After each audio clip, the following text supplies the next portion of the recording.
दाता, पग पग पर है संग तुम्हारे अन्नदाता। लहू किसानों का बन के पसीना सींचता है धरती का सीना।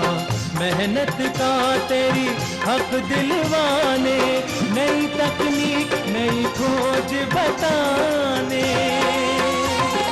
पशुधन को गुणवान बनाना, पौध सुरक्षा को सिखलाना, खेती के सब गुर समझाने, भारत का सरताज बनाने। आठों पहर है संग तुम्हारे अन्नदाता, अन्नदाता। नमस्कार, मैं हूं नीलू। आप सभी दर्शकों को अन्नदाता कार्यक्रम में स्वागत करती हूं। हर रोज की तरह कार्यक्रम में लेकर आई हूं खेतीबाड़ी से जुड़ी हुई बहुत सी लाभकारी जानकारियां। तो चलिए सबसे पहले देखते हैं क्या है विशेष आज के कार्यक्रम में। मधुमक्खी पालन करते समय गर्मियों में ध्यान देने योग्य जरूरी बातें। स्वस्थ पौध प्राप्त करने हेतु अगेती फूलगोभी की नर्सरी तैयारी पर जानकारी। मौसम पूर्वानुमान रिपोर्ट के आधार पर किसानों को कृषि सलाह।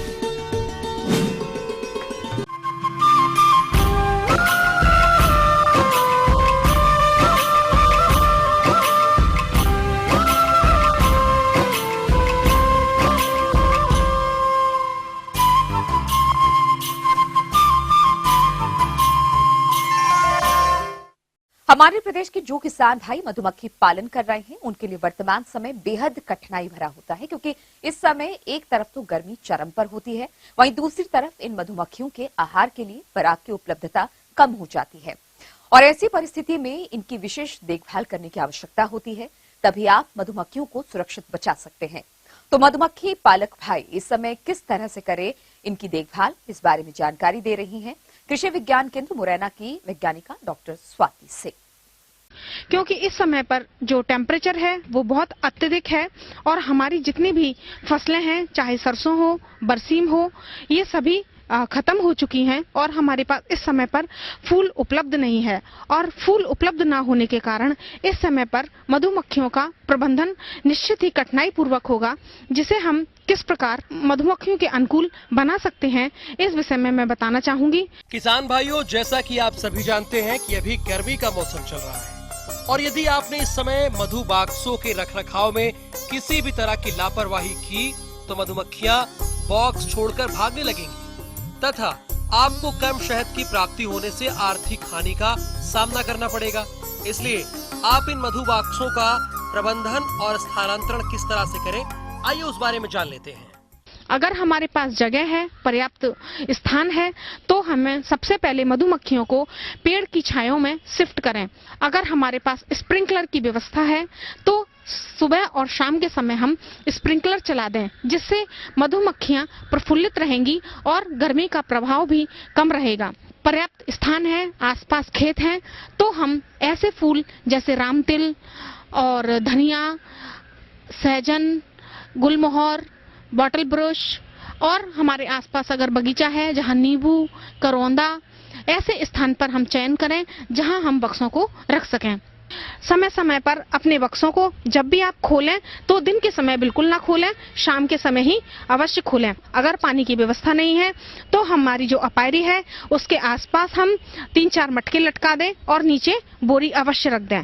अगर हमारे पास स्थानांतरण की व्यवस्था है तो इस समय पर हम उत्तर प्रदेश में ले जा सकते हैं या जहां पर हमारा सूरजमुखी का स्थान है, कन्नौज के आसपास जहां सूरजमुखी होती है, वहां पर अपने बक्सों को स्थानांतरित कर सकते हैं। इसके अलावा हम बिहार में, मुजफ्फरपुर में जहां लीची का क्षेत्र है, वहां पर भी हम अपने बक्सों को शिफ्ट करते हैं। गर्मी के मौसम में फूलों की उपलब्धता कम होने की वजह से मधुमक्खियों को पराग एकत्रित करने में परेशानी होती है, इसलिए मधुमक्खियों को इस समय कृत्रिम आहार देने की आवश्यकता होती है। तो आप किस तरह से दें मधुमक्खियों को कृत्रिम आहार, आइए जानते हैं। कृत्रिम भोजन में सबसे पहले हम सारे बक्सों को व्यवस्था अनुसार छाया में रखें और आसपास उनके पानी की अवश्य व्यवस्था करें। अगर मधुमक्खी के बक्से कमजोर हैं तो भी हमें जो हमारे मजबूत वंश हैं उसमें कमजोर वंश को मिला दें और एक ही बक्सा तैयार कर लें। और अगर हमारे मजबूत वंश हैं और जिनमें पर्याप्त भोजन नहीं है तो उन्हें हम चेक करके उनमें भोजन की व्यवस्था करें। सबसे पहले कृत्रिम भोजन के लिए हम 2 भाग शक्कर और 1 भाग पानी की एक तगाड़ी में घोल करके रख दें और उसे जहां पर हमारी मधुमक्खी के बॉक्स रखे गए हैं, अगर हमारे पास 10 से 20 बॉक्स हैं तो हमें 2 तगाड़ी में या किसी भी चौड़े मुंह वाले बर्तन में हम खुले में उनको रख दें। बस हम याद देखें कि हमारा जो मौसम है वो साफ होना चाहिए। अगर पता चला कि हमने जैसे ही चाशनी का घोल बना करके बाहर खुले में रखा हुआ है और बारिश हो गई तो वो चारों ओर फैल जाएगी, जिससे कि मधुमक्खियों में लूटपाट मच सकती है। मौसम साफ हो और जो भोजन का समय है वो प्रातःकाल या शाम को 5 बजे के बाद भोजन दें। मधुमक्खियों को जब चाशनी दें तो हमें इस प्रकार की व्यवस्था कर देनी चाहिए कि तगाड़ी में जब हम चाशनी बनाएं तो उसमें लकड़ियां या हम कोई टुकड़े, लकड़ियों के टुकड़े या थोड़ा सा कूड़ा कचरा हम जरूर डाल दें, जिससे मधुमक्खियां उस कूड़े कचरे के ढेर पर या लकड़ी के सहारे बैठ करके चाशनी का भोजन लेती रहेगी और अपने बॉक्स में आकर भोजन की कमी नहीं होने देगी। इस प्रकार हम कृत्रिम भोजन या कृत्रिम चाशनी के रूप में उसको भोजन दे करके मधुमक्खियों को कुछ समय तक, जब तक हमारे पास जो हमारा डर्थ पीरियड है उसमें हम मधुमक्खियों को जीवित रख सकते हैं। इसके अलावा पराग अगर हमारे पास उपलब्ध है, जो हमने शीतकाल में अगर कटोरियों में इकट्ठा किया हुआ है, उस पराग को हम एक पेपर पर फैला के वह भी दे सकते हैं।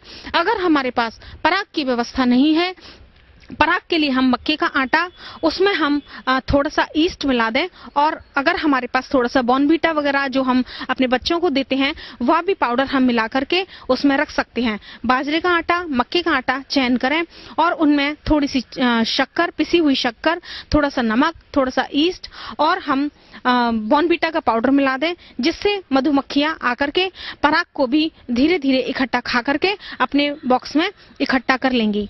अगर रानी मक्खी ने अंडे देना बंद कर दिया है और हमारे फ्रेम खाली हैं तो उन फ्रेमों को निकाल करके अलग रख दें और जो हमारे कमजोर वंश हैं उनमें हम चाशनी के साथ जो हमारे बी कॉम्प्लेक्स कैप्सूल आते हैं उनको भी मिला करके हम चाशनी के रूप में दे सकते हैं, जिसमें उनकी रेजिस्टेंट बॉडी में बन जाता है। ये थी कुछ उपयोगी जानकारियां। अब लेते हैं एक छोटा सा ब्रेक, जल्द लौटेंगे और कार्यक्रम में आगे हैं महत्वपूर्ण जानकारियां। बने रहिए हमारे साथ।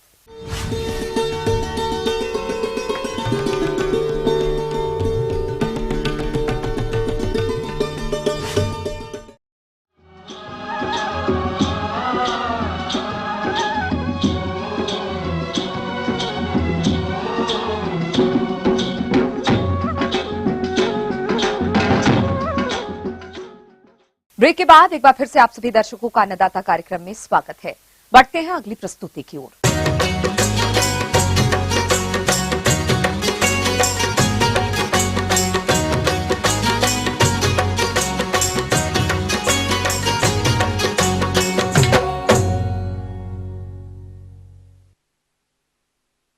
हमारे प्रदेश के जो किसान भाई अगेती फूलगोभी की खेती करना चाहते हैं, उसके लिए ये समय इसकी नर्सरी डालने के लिए उपयुक्त चल रहा है। और इसकी नर्सरी डालते समय कौन कौन से तकनीकी बिंदुओं को ध्यान में रखा जाना जरूरी है, जिससे उन्हें आगे चलकर स्वस्थ पौधे की प्राप्ति हो सके, इस बारे में विस्तार से जानकारी दे रहे हैं एक विषय विशेषज्ञ डॉक्टर अमर सिंह यादव।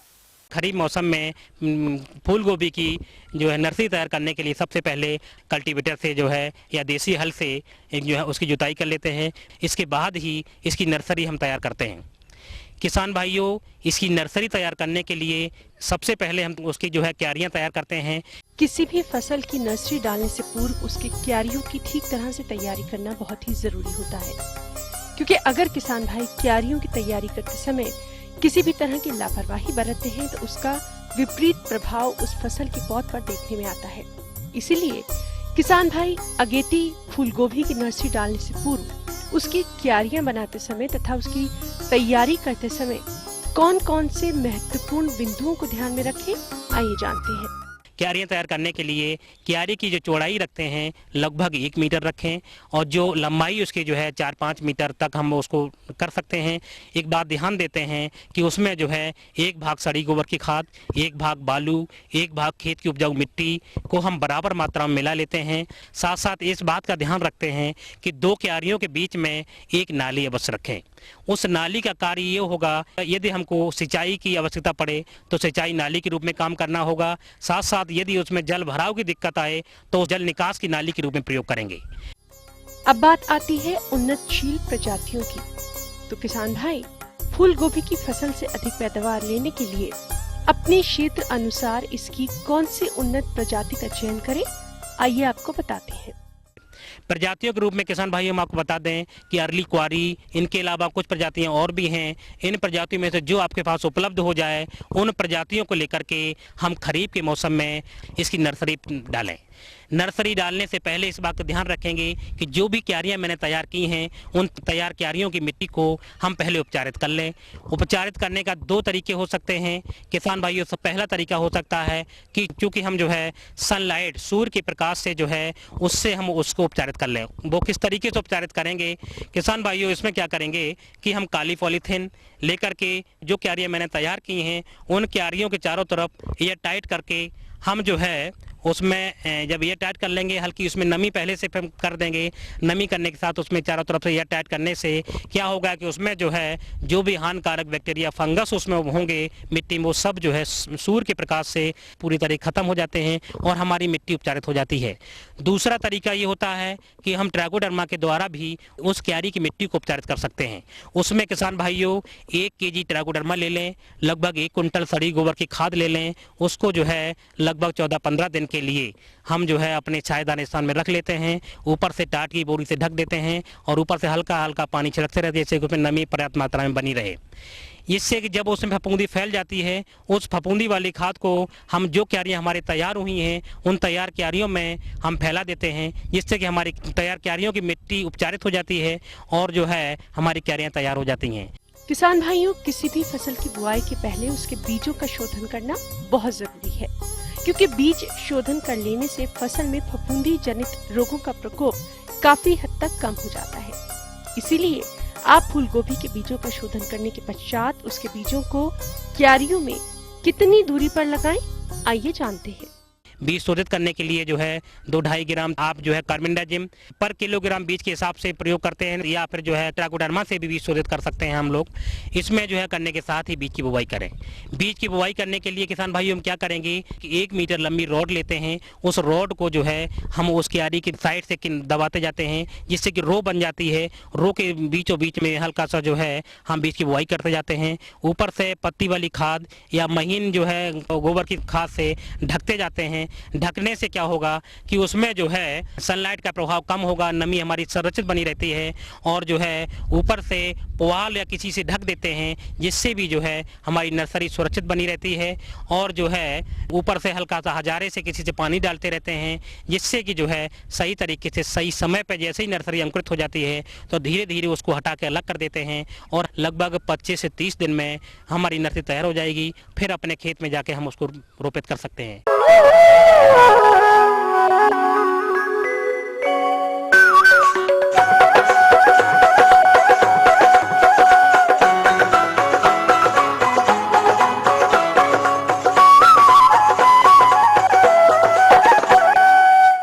हमारे प्रदेश के बहुत से किसान भाई मुर्गी पालन करके अच्छा लाभ अर्जित कर रहे हैं, लेकिन कभी कभी उनके मुर्गियों में चेचक और CRD बीमारी से वो ग्रसित हो जाती हैं, जिसका विपरीत प्रभाव मुर्गियों के स्वास्थ्य के साथ साथ अंडा उत्पादन पर भी देखने को मिलता है। इसलिए इस तरह की समस्याओं से निजात पाने के लिए मुर्गी पालक भाई कौन कौन से उपायों को अपनाएं, इस विषय पर विस्तार से जानकारी दे रहे हैं विषय विशेषज्ञ डॉक्टर SK शुक्ला। गर्मी के मौसम में खासतौर से अप्रैल, मई और जून के महीने में कुक्कुट चेचक रोग बहुत होता है, क्योंकि जिस समय आंधी आती है उस समय आंधी के साथ में ये विषाणु चला आता है और वो मुर्गियां जब भड़कती हैं तो उसमें पैरों में उनके इंजरी हो जाती है, जिसकी वजह से वो विषाणु उसमें अंदर चला जाता है और कुक्कुट चेचक की व्यवस्था शुरू हो जाती है। ग्रोवर या पठोर मुर्गियों में भी चेचक बहुत अधिक होती है, अंडे देने वाली मुर्गियों में भी बहुत होती है, ब्रायलर पक्षियों में भी ये चेचक का रोग होता है। ब्रायलर पक्षियों में आमतौर पे जहाँ पर पंख नहीं होते हैं, जैसे कलगी के पास है, गलधानी के पास है, या पैरों में नीचे की तरफ गोल गोल दाने पड़ जाते हैं। ये पहले दाने पीले रंग के होते हैं, फिर धीरे धीरे ये काले रंग के हो जाते हैं और ये चेचक के दाने कहलाते हैं। इन सब दानों को देख करके हमारे किसान भाई समझ सकते हैं कि ये मुर्गियों में चेचक हो गई है। इसमें पक्षियों को तेज बुखार आता है, दाना खाना कम कर देते हैं, अंडा उत्पादन कम हो जाता है। वैसे तो इस रोग में पक्षी मरते नहीं हैं, क्योंकि ये बीमारी अपने आप ही 10 से 15 दिनों में ठीक हो जाती है और ये जो काले दाने बने होते हैं ये काले होकर के गिर जाते हैं और वहाँ पे जो खाल है वो सही हो जाती है। लेकिन इसमें एक चीज़ ध्यान रखना पड़ता है, जहाँ पर भी मुर्गी चेचक अंडे देने वाली मुर्गियों में आता है उसमें मुर्गियाँ कुड़क बहुत होती हैं, वो बहुत सारी मुर्गियों में अंडा उत्पादन बंद हो जाता है। ऐसे ही जो ब्रायलर पक्षी हैं उनका वजन कम हो जाता है, क्योंकि बुखार की वजह से वो दाना नहीं खा पाते हैं और जिसकी वजह से उनका वजन कम रहता है। यदि जीवाणु जनित संक्रमण इसी के साथ हो जाता है तो इस रोग से पक्षियों की मृत्यु होने लगती है। जैसे कई बार इसके साथ कुराइजा हो जाता है, बीमारी में मृत्यु होने लगती है। यह एक विषाणु जनित रोग है। इस रोग से मुर्गियों को बचाने और रोग से ग्रसित मुर्गियों का इलाज करने के लिए मुर्गी पालक भाई कौन कौन से उपायों को अपनाएं, आइए जानते हैं। इस रोग के बचाव के लिए टीका उपलब्ध है। चेचक का टीका 6 सप्ताह की आयु पर 0.2 मिलीलीटर मांसपेशी में लगाएं तो उस इंजेक्शन की सहायता से टीका लगाते हैं, तथा यही टीका 13 से 14 सप्ताह की आयु पर दोबारा लगाया जाता है।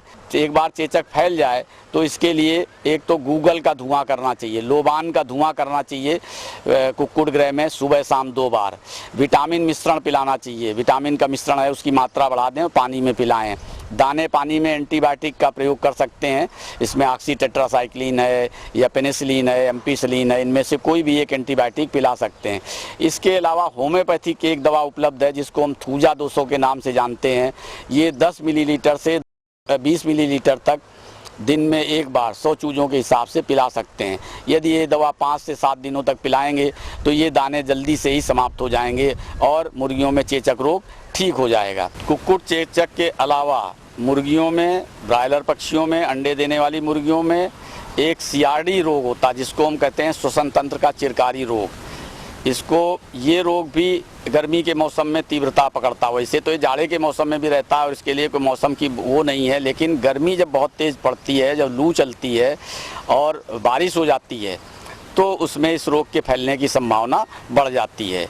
ये रोग माइकोप्लाज्मा जो कि जीवाणु के ग्रुप में आता है उसके द्वारा होता है और ये श्वसन तंत्र को प्रभावित करता है। इसमें छोटे से चूजे से लेकर के बड़ी मुर्गियां तक प्रभावित होती हैं। ब्रायलर पक्षी बहुत प्रभावित होते हैं। आजकल ब्रायलर पक्षियों में ये रोग बहुत तीव्रता से फैल रहा है, क्योंकि जब कटाई होती है, मड़ाई होती है और आंधियां चलती हैं तो ये जीवाणु जो है मुर्गियों के श्वास नली के माध्यम से शरीर में प्रवेश कर जाता है और ये रोग फैलाने लगता है। वैसे ये 75% जो है चूजों में हेचरी के माध्यम से आता है, जो हमारा प्रजनक पक्षी हैं उनके माध्यम से आते हैं। इस रोग में मुर्गियों को सांस लेने में परेशानी होती है, चोंच खोल करके सांस लेते हैं, चेहरे पे सूजन हो जाती है, नाक से स्राव निकलता है, दाना कम खाते हैं, गुर्र गुर्र की आवाज़ आती है, सीटी जैसी आवाज़ आती है और अंडा उत्पादन कम हो जाता है, अंडे का छिलका पतला हो जाता है और इसमें पक्षी मरते हैं। यदि ये किसी दूसरे जीवाणु के साथ में या विषाणु के साथ में बीमारी होती है तो इसमें मरने की संख्या बढ़ जाती है। इस समय अधिकांशतः मुर्गियों में जो समस्या देखने में आती है वह है सीआरडी की। इस रोग का विपरीत प्रभाव मुर्गियों के श्वसन तंत्र पर देखने में आता है, जिसके कारण कुछ मुर्गियों की मृत्यु भी हो जाती है। इसलिए इस समस्या से बचने के लिए मुर्गी पालक भाई कौन कौन से उपायों को अपनाएं, आइए जानते हैं। तो इसके बचाव के लिए जो किसान भाई हैं वो टाइमोटिन या टाइलोसिन टार्ट्रेट का इस्तेमाल करें। ये 1 ग्राम 5 लीटर पानी में दिन में एक बार 5 दिनों तक देते हैं। और साथ में इसमें कोई अच्छा एंटीबायोटिक भी डाल देते हैं, जैसे इनरोफ्लॉक्सासिन है, ओफ्लॉक्सासिन है, सिप्रोफ्लॉक्सासिन है, इनमें से कोई भी डाल सकते हैं लगातार 5 दिनों तक। यदि ये दोनों दवाइयाँ साथ में चलाएंगे तो इससे CCRD रोग का रोकथाम हो जाएगी। ये दवा सिर्फ उसके लिए है जो स्वस्थ पक्षी हैं, उनमें रोग ना फैलने पाए, उसके लिए हम करते हैं। इसी के साथ ऐसी जगह से आप चूजे खरीदें जहाँ के प्रजनक पक्षी CRD से मुक्त हों। अगर प्रजनक पक्षी CRD से मुक्त होंगे तो इस रोग के फैलने की संभावना बहुत कम होगी। इसके साथ ही जो कुक्कुटशाला है उसमें गर्मी का प्रकोप कम होने दें, गर्मी कम लगने दें, उसके लिए ठंडा पानी पिलाएं, हवा के आने जाने की उचित व्यवस्था बनाएं और इलेक्ट्रोलाइट का प्रयोग करें। यदि ये सब किसान भाई करेंगे तो उनकी मुर्गियां स्वस्थ रहेंगी और उनको आर्थिक लाभ होगा, तो इससे किसान भाई खुशहाल होंगे। आगे और भी हैं कुछ रोचक जानकारियां, पर यहां पर रुकेंगे एक और ब्रेक के लिए। जल्द हाजिर होते हैं।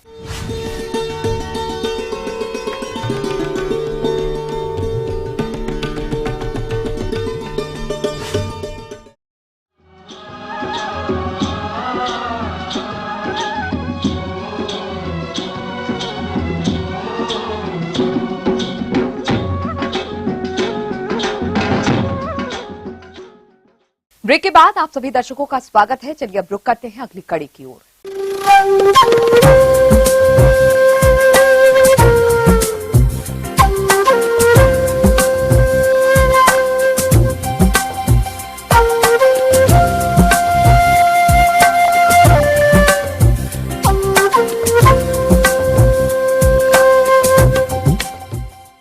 मौसम के अनुसार प्रबंधनों पर ही टिकी है आपकी खेतीबाड़ी, इसलिए मौसम पूर्वानुमान और उस पर आधारित साप्ताहिक कृषि सलाह इस प्रकार है। भारत मौसम विज्ञान विभाग सीहोर, जबलपुर, मुरैना से प्राप्त मौसम पूर्वानुमान रिपोर्ट के आधार पर किसानों के लिए सलाह। हवाओं की दिशा पश्चिम से होने के कारण हवा की गति अपेक्षाकृत हवा एवं गर्मी में बढ़ोतरी बने रहने के आसार हैं। अतः गन्ने के पौधों की पत्तियों को आपस में बांध दें, जिससे तेज हवा के कारण हानि न हो। खेत में नरवाई में आग न लगाएं। मिट्टी परीक्षण हेतु नमूना लेकर निकटतम कृषि विभाग के निकटतम मृदा परीक्षण प्रयोगशाला में भेजें। ग्रीष्मकालीन गहरी जुताई करें। गन्ने की फसल में भारी मिट्टी में 12 से 15 दिन बाद तथा हल्की मिट्टी में 8 से 10 दिन के अंतर पर सिंचाई अवश्य करें। शरदकालीन गन्ने में उर्वरक की अंतरिम मात्रा देकर रीजर की सहायता से मिट्टी चढ़ाएं। आगामी मौसम को देखते हुए फलदार वृक्षों की शाखाओं को सहारा दें, जिससे तेज हवा से हानि न हो। लौकी, गिलकी, तुरई, करेला तथा भिंडी, तरबूज एवं खरबूज में बादल युक्त मौसम रहने के कारण रस चूसक कीट के प्रकोप की संभावना है। नियंत्रण के लिए थायोमिथोक्सिम या एसिटामिप्रिड दवा 0.35 से 0.45 ग्राम प्रति लीटर के मान से छिड़काव करें। ग्रीष्मकालीन कद्दू वर्गीय सब्जियों में 2 पत्ती एवं 4 पत्ती की अवस्था पर एथ्रेल 200 से 250 ppm 1 ग्राम दवा प्रति 4 लीटर पानी में मिलाकर छिड़काव करें। 2 पत्ती पर एवं 4 पत्ती की अवस्था पर ही 2 बार छिड़काव करें। नींबू वर्गीय पौधों में किंकर या डायबेक कीटों की रोकथाम के उपाय करें। बेर में इस समय फ्रूट फ्लाई नियंत्रण के उपाय करें। देशी बेर की झाड़ियों में पैबंद या कलिकायन हेतु कटाई करें। फलदार वृक्षों के तनों पर बार ईटिंग कैटरपिलर या छाल खाने वाली इल्ली दिखाई देने पर इनके बनाए हुए स्थानों पर मिट्टी का तेल या कोई भी कीटनाशक दवा छेदों में डालकर गीली मिट्टी से ढक दें। मुर्गी घर की छत पर टाट या घास फूस के साथ छांव की व्यवस्था करें। साथ ही पीने के लिए ठंडे पानी की उचित व्यवस्था करें। मौसम पूर्वानुमान को देखते हुए पशुओं को दिन में 11 से 4 बजे के बीच चारागाह न भेजें। खासकर भैंस वर्गीय पशुओं का इससे दुग्ध उत्पादन प्रभावित हो जाता है। पशुओं को गलघोंटू एवं लंगड़िया रोग से बचाव हेतु टीकाकरण करें। टीके 25 अप्रैल से 25 मई के बीच अवश्य लग जाने चाहिए। व भेड़ों में फड़किया रोग का टीका लगाएं। गर्मी को देखते हुए पोल्ट्री पशुओं में कूलर की व्यवस्था करें, जिससे तापमान को कम किया जा सके।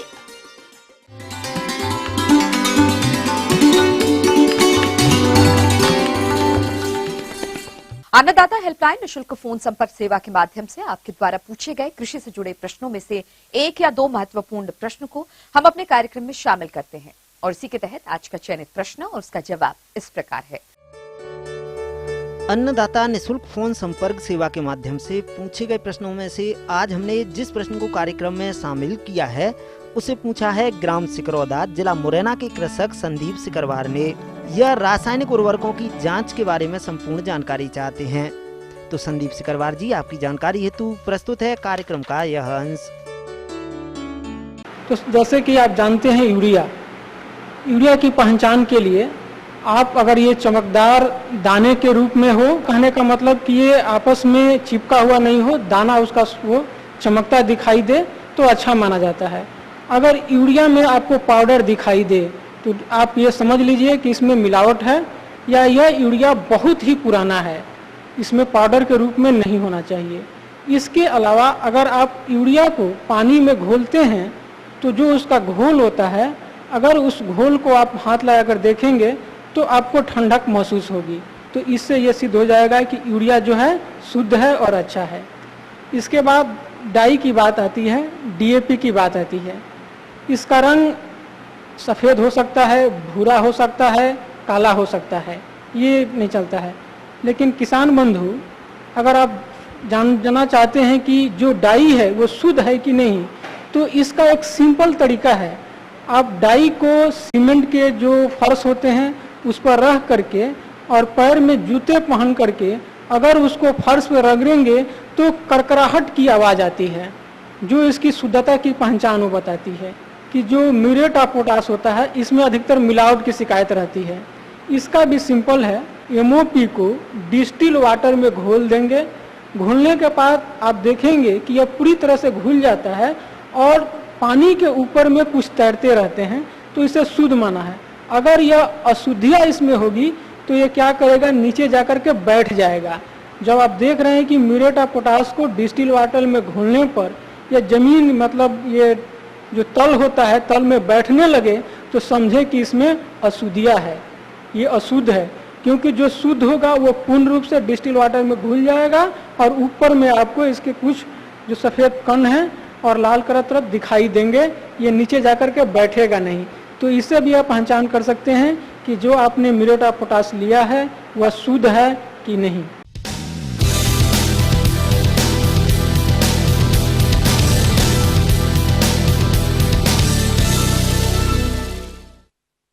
राज्य के विभिन्न मंडियों में कृषि उत्पादों के चढ़ते उतरते बाजार भाव की संक्षिप्त जानकारी इस प्रकार है।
अब आइए देखते हैं कल दिखाए जाने वाले कार्यक्रम की मुख्य झलकियां।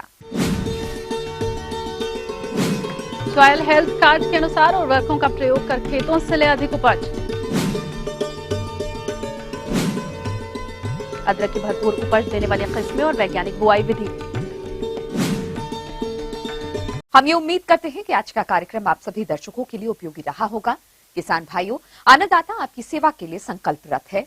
कृषि संबंधी समस्या एवं सुझाव के लिए आप हमें इस पते पर संपर्क कर सकते हैं। प्रोड्यूसर अन्नदाता, ETV Madhya Pradesh Chhattisgarh, Ramoji film city Hyderabad 501512। साथ ही आप हमें ईमेल भी कर सकते हैं। हमारा ईमेल है annadatamp@etv.co.in। इसके अतिरिक्त आप हमें निःशुल्क हेल्पलाइन नंबर 1800108459 पर भी सोमवार से शनिवार सुबह 10 से शाम 4 बजे तक के बीच संपर्क कर सकते हैं।